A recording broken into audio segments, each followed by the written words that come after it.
A gente, inclusive, vai conversar agora com o secretário municipal de Educação, Renan Ferreirinha, para falar sobre esse assunto. E aí, secretário, primeiro, obrigada por atender a Band News FM. Eu já queria começar te perguntando por que essa mudança. O que a secretaria viu que se mostrou necessário para que os alunos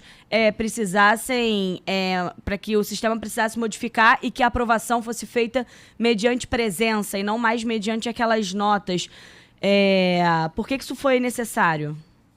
Bom dia, Agatha. Bom dia, Felipe. Bom dia a todos os ouvintes da Band News. Um prazer estar aqui com vocês. Agatha, esse foi um ano muito difícil, um ano que a gente está enfrentando uma pandemia ainda. O Rio de Janeiro foi pioneiro na retomada das aulas presenciais. A gente voltou em fevereiro com a retomada das nossas escolas, junto com a ciência, fazendo todos os investimentos necessários. A gente observou que os nossos alunos que voltaram antes performaram, tiveram um desempenho melhor do que os alunos que voltaram depois, ou seja, mostrou que é a decisão correta. Agora, esse ano, que é tão complicado e um ano atípico, ele requer algumas exceções. E a gente precisa deixar claro que é o seguinte: o aluno que ele não interagiu com a gente de forma presencial, não foi para a aula presencial, e que também não participou das atividades remotas, esse aluno vai repetir de ano. Esse aluno a gente precisa que ele possa ter todo o ano sendo repetido com isso. Agora, o aluno que se esforçou ao longo desse ano, que correu atrás, mas que por diversos motivos que a pandemia colocou de novo, uma medida excepcional de um ano pandêmico, a gente precisa apoiar esse aluno ao máximo, acolher e dar as condições para que ele aprenda da maneira adequada. Então, nós estamos criando alternativas de reforço escolar, de programas específicos para que ele possa aprender. Eu quero tranquilizar muito aqui as famílias, muitas mães, os pais. A gente sabe quais são as carências, as lacunas de conhecimento de cada aluno, porque nós voltamos a fazer avaliações bimestrais, o que não era feito no Rio de Janeiro há mais de 4 anos. Então, a gente está preparado para fazer um reforço escolar de muita qualidade e é isso que a gente vai fazer. Por isso, essa opção de fazer reprovação somente por frequência, por falta, que é uma orientação também dos especialistas de educação para esse ano de pandemia. Certo, secretário, bom dia. Felipe aqui falando. Só queria que o senhor esclarecesse um pouquinho mais a respeito desse índice de 75%, quando é que isso começa a ser calculado e se o senhor considera interessante a expressão aprovação automática. Eu sei que é uma situação excepcional, mas como é que o senhor descreve isso? Felipe, primeiro deixando muito claro que não é uma aprovação automática, a gente não acha que a aprovação automática é o caminho, deixar isso muito explícito, é uma medida de exceção de um ano onde a pandemia ainda se fez presente em muitos ambientes educacionais. A gente, no Rio de Janeiro, foi pioneiro, como eu disse, na retomada das aulas presenciais, mas ainda assim foi um ano de bastante desnível, né? Teve aluno que voltou a estudar presencialmente em fevereiro, teve aluno que voltou em junho, teve aluno que voltou em outubro. Você não pode utilizar a mesma régua de uma maneira uniforme para todos quanto a isso. E o que a gente mais precisa fazer agora é criar esses programas de reforço, que é o que a gente está colocando. Então, por exemplo, 5 horas a mais de reforço por semana, material de reforço escolar que todos os alunos estão recebendo a partir de hoje para utilizar nas férias. A gente não quer que o aluno perca o contato com os estudos durante as férias. E a frequência que a gente mediu ao longo desse ano, ela não foi só a frequência de ir para a escola, porque isso só foi possível fazer a partir do momento que todas as escolas estavam no presencial de maneira obrigatória. A frequência foi medida a partir da quantidade de dever de casa, de trabalhos que os alunos deveriam fazer, ou seja, da relação com a escola. Basicamente, o professor passou uma tarefa de casa, ou não fez ou não fez. Então, isso foi como a gente conseguiu medir a frequência, e é a forma mais adequada, com o apoio da Unicef, com o apoio das organizações que nos deram respaldo para isso. Então, deixando claro que é uma medida excepcional de 2021, a gente já vem realizando reforço escolar dentro da carga horária dos nossos alunos. A partir das férias, a gente tem esse material específico e no começo do ano que vem, aqueles alunos que estão com uma defasagem vão estar fazendo reforço escolar, porque não é festa. Isso aqui não é terminar o ano e achar que é passar de ano e ponto. É um compromisso de que todos precisam aprender da maneira adequada. Mas a gente não pode sair dando bomba para todos os alunos num cenário de pandemia, que a gente sabe que muita coisa aconteceu, o cenário socioeconômico é muito desafiador e a gente não pode perder esses alunos. A gente não pode perder o aluno para o trabalho infantil, para a criminalidade, para qualquer outra coisa que tire o aluno da escola. E a gente precisa que ele esteja na escola e aprenda da maneira adequada. Por isso, com um reforço escolar muito sólido e por isso que a gente resgatando com a busca ativa os alunos que, infelizmente, ainda não voltaram.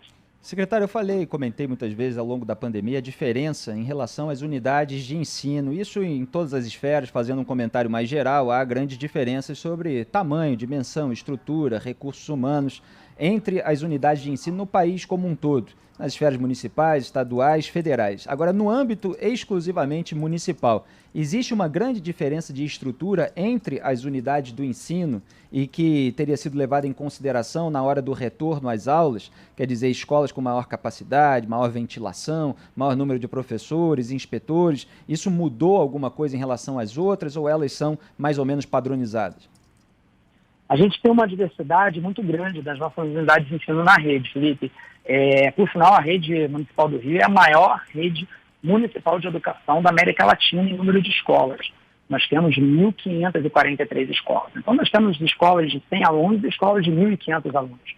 Escolas que estavam com dificuldade de infraestrutura muito grande e escolas já que estavam, assim, no nível de modernização muito grande. O que a gente fez foi conseguir descentralizar verbas de forma direta para as nossas escolas e fazer um grande investimento na melhoria física delas.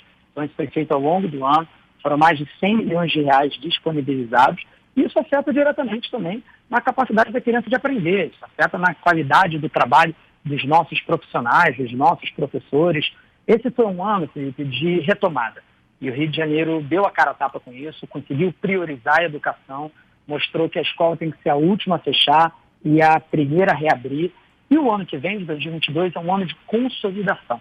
É um ano de a gente conseguir aprofundar o nosso programa de reforço escolar, é um ano da gente voltar a fazer a reprovação como a gente fazia antes, também por nota quanto a isso. É um ano da gente ter a garantia que todos os nossos alunos estão na escola. A sociedade não pode colocar na balança se vale a pena a criança estar na escola ou não.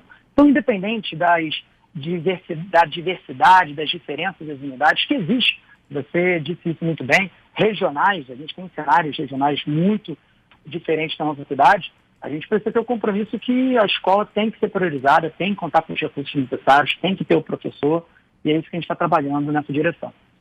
Secretário, você falou sobre as diferenças das unidades. As diferenças que a gente vê também são diferenças de idades entre os alunos.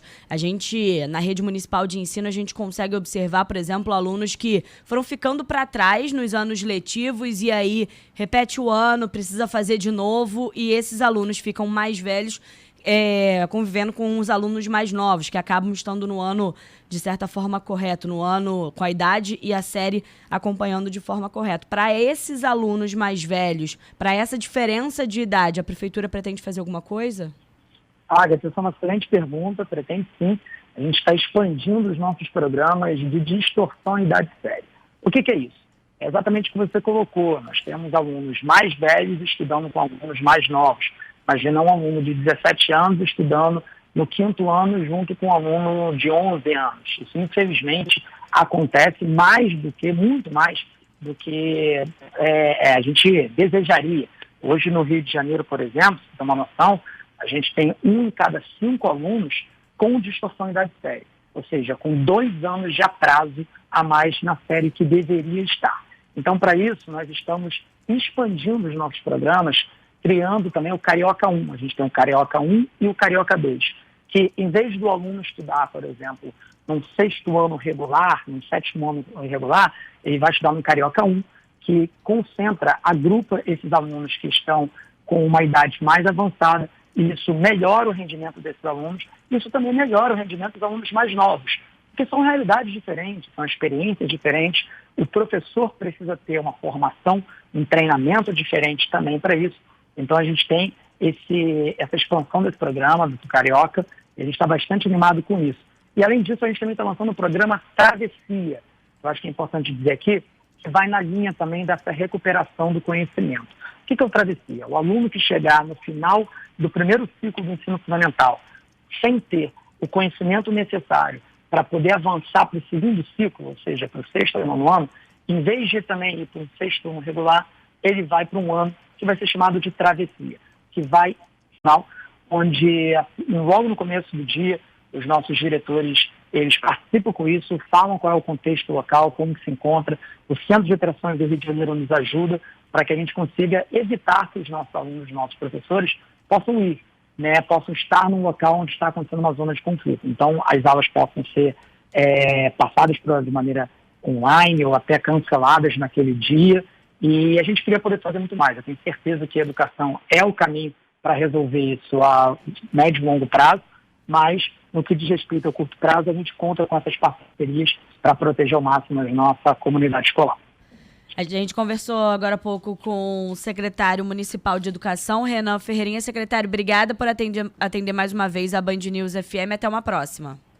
Obrigado, pessoal. Sempre um prazer. Obrigado, bom dia.